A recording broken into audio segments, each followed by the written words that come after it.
I recently read a beautiful thought that goes, the right person will make you fall in love 3 times. Once with them, once with yourself, and once with life. How beautiful and profoundly true that is. That is what love, real love does.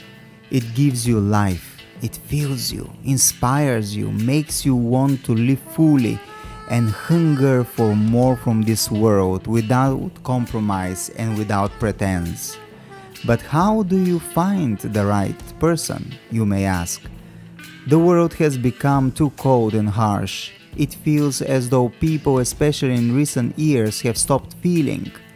We have become mechanical, robotic, as if AI has conquered our souls.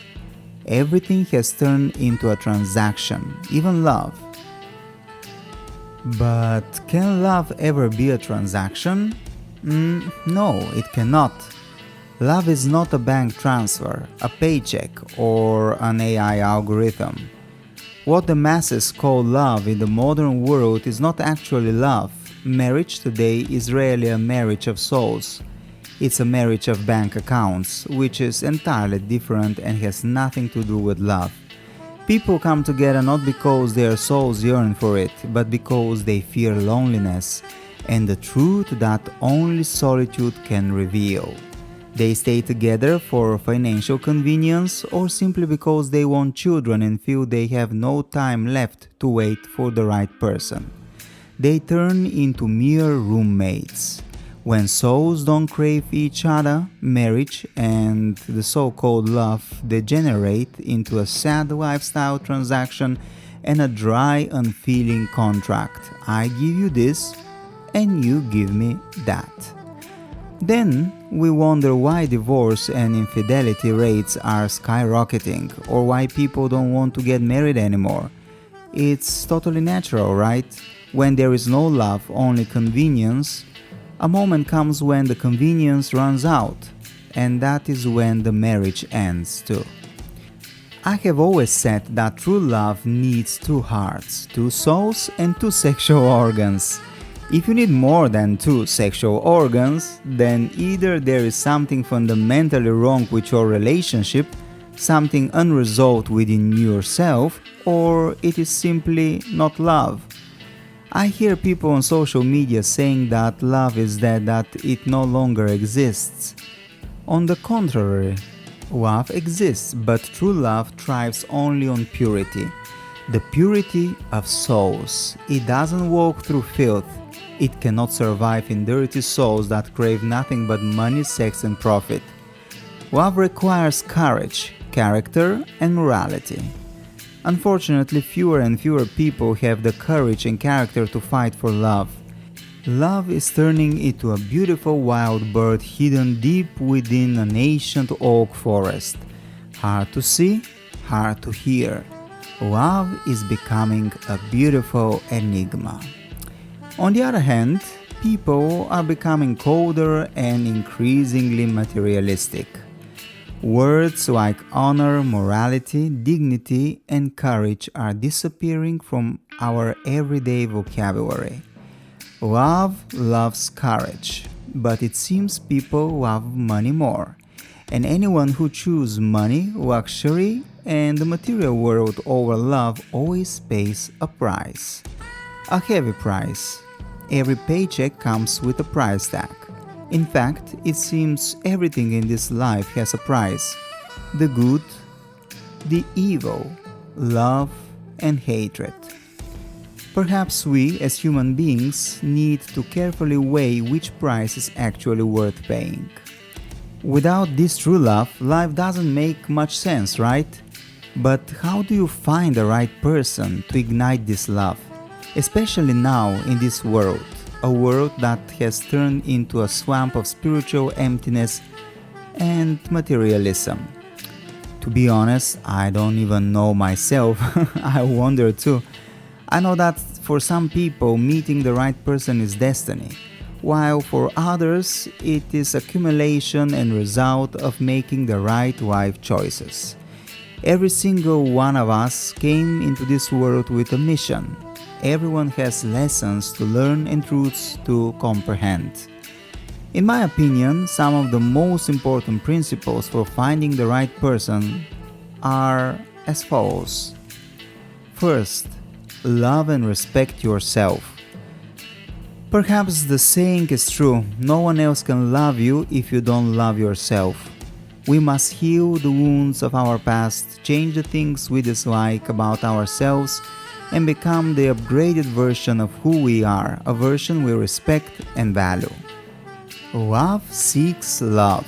Negative thoughts and emotions, a victim mentality, and constant self-pity only push love further away. We must cultivate a beautiful garden within our souls. Second, it is vital to know who you are. You must truly get to know yourself. Who are you? What do you want? What are you looking for? Look deep into your soul and accept who you truly are. Stop living in the fake external world which is built entirely on superficial cultural trends and mediocre social media. They only distance you from your true self and force you to be anyone but you. They create the illusion that you aren't good enough, beautiful enough, or successful enough. You need to mute the noise and look deep inside. That is where both your truth and your happiness are hidden. Third, you must be on your own path, the right life path for you. In other words, you need to walk a path that brings you happiness. The right path inspires you, it grants you peace and harmony. If you are living a life filled with constant disappointment, failure, and pain, perhaps you are on the wrong path and need to make the necessary changes to alter your direction. You won't find success or love on the wrong path. The people you meet there will be different, and the scenery you see will be different too. They simply won't align with your true essence. The path of love is the path of happiness. Love will find you where you feel happy and in harmony. You can't expect to find love if you hate nightlife, but you force yourself to go out to clubs, can you? There you will mostly find disappointment and maybe sex. Where there is hatred and strong inner resistance, love cannot exist. Fourth, stay true to yourself. Trust your inner compass, but also try new things, experiment, step outside your comfort zone. If something genuinely sparks your curiosity, give it a chance. You never know where it might lead, right? And one final thought. Love rarely appears when we chase it directly. It simply happens while we're living fully, loving and respecting ourselves, pursuing our dreams, and building the life we were meant to live. Love is 1 plus 1, one whole complete life joined by another whole complete life. Life is not 1 divided by 2.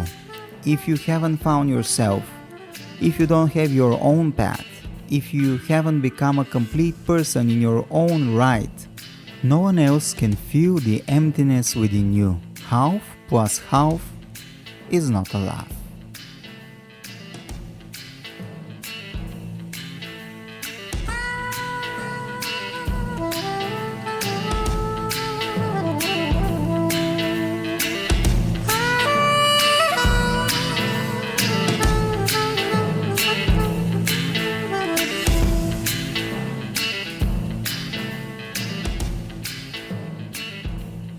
The marmalade is ready, golden, warm, imperfect, just like us. We sealed one more jar full of delicious Queen's marmalade. Thank you for being here. Thank you for steering these moments with me. If this episode touched your soul, share it, comment, and tell what awakened in your heart. You can visit my website anatolymalakov.com, where all my stories, transformational guidance, and new creation live.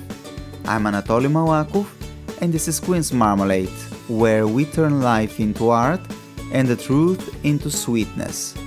Until next time.